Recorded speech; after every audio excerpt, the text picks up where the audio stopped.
Hi guys, sorry it's been so long. It is week 28, almost 29.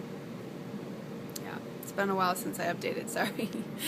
But yeah, here we are, and it's flying by.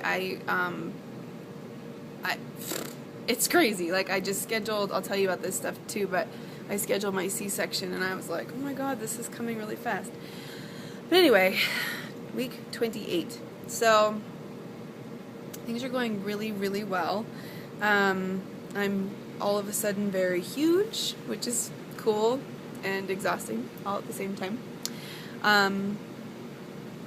But I've definitely popped out. I'm mostly baby, and the way I can tell is that this baby's all over the place. Like, I can feel her feet, I can feel her back, her head, and when she pushes her feet through one side of my stomach, her back goes through the other side. It's just crazy. It's crazy, crazy. So, it's really fun. Let's see what's happened in the last few weeks. Symptom-wise, I noticed when I hit about 27 weeks, so a couple weeks ago, a lot of the first trimester symptoms came back. Like, somewhat nauseous, pretty hungry, and so tired. Tired where, like, you sleep 8-10 hours a night and you wake up and you're still exhausted. So I definitely noticed that coming back. That's okay, I know it was coming, so what do you do? Back pain, I knew that was coming too. So just actually, knock on wood, my sciatic nerve pain, it hasn't been terrible the last month or so. It was really bad for a while, and then all of a sudden it's not. So either the baby's sitting in just the right place right now or something, but I've been really lucky. So hopefully it stays that way. I don't think it will, because I remember with my son, the last,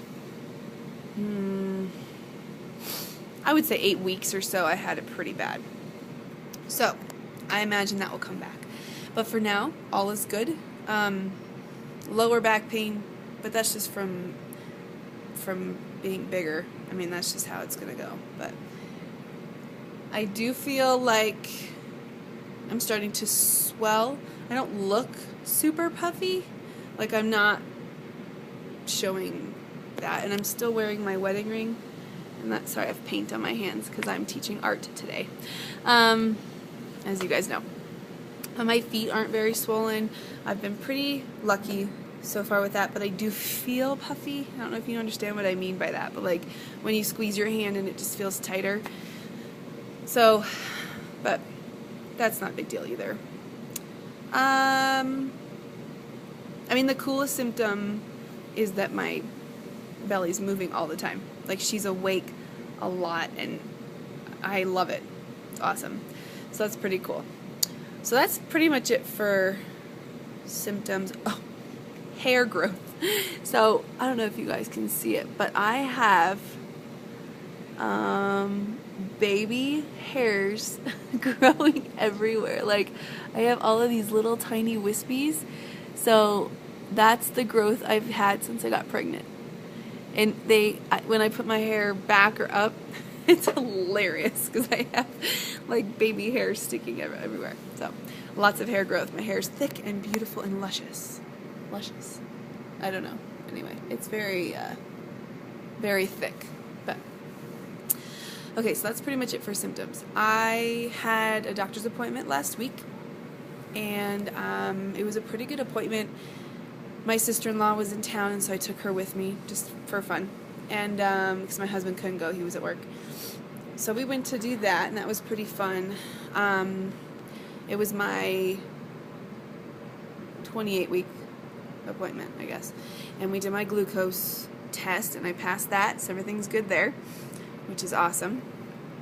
Because I was a little concerned, just because I was feeling kind of like puffy, you know? But whatever. So, glucose test was good. The appointment was really good.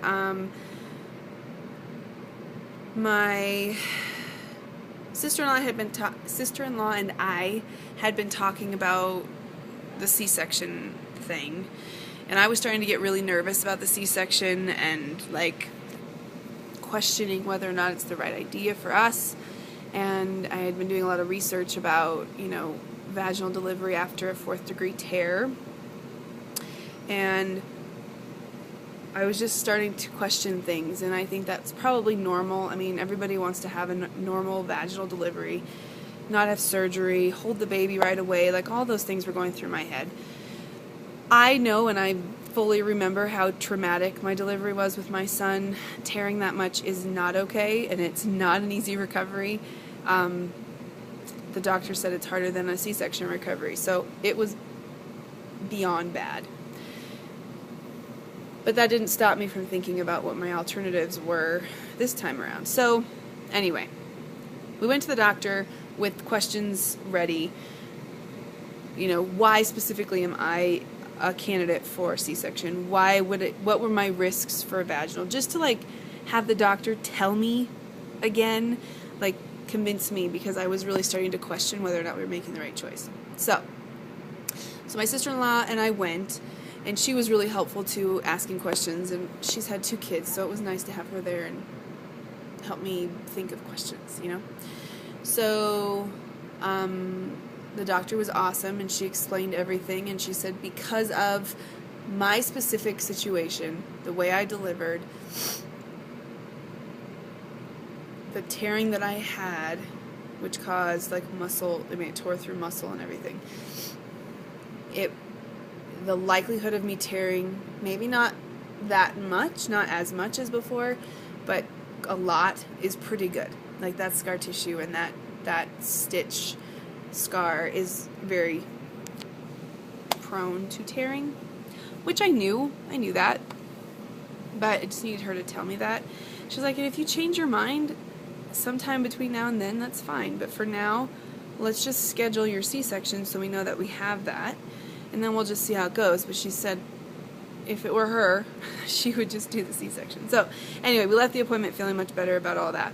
I also told her what had happened at my anatomy scan, which I haven't seen her since my anatomy scan. My last appointment was with a nurse. So I told her that the anatomy scan was so bad where I didn't get to watch and all that stuff. I think I told you guys about that. And so I was telling her the story, and she stopped, and she said, that is not cool. And she ran out of the room and got the ultrasound machine. So we got yet another quick ultrasound, which was so awesome. I don't think I had an ultrasound this late in the pregnancy with my son. I really don't. I think that the last one I had was at like 21 weeks. So it was way cool because she's much, much bigger, and she's got like chubby cheeks, and you could see all of that in the video or in the ultrasound. Like she was pointing it out, and you could see like the highlight on her chubby cheeks. So she's getting all chubby, which is so cute. So, because I've only seen ultrasounds of like the skinny skeletal baby. So anyway, we got an ultrasound. That was really cool. Oh, and during the ultrasound, she did this in the last ultrasound too, but this one was even cooler. I wish I had videotaped it. But she was opening her mouth, so like here's her mouth, and then you could see her tongue like moving inside of her mouth. It was amazing. And maybe it's because she's so big now that you can see all that, but oh my god, and it wasn't even 3D, it was 2D.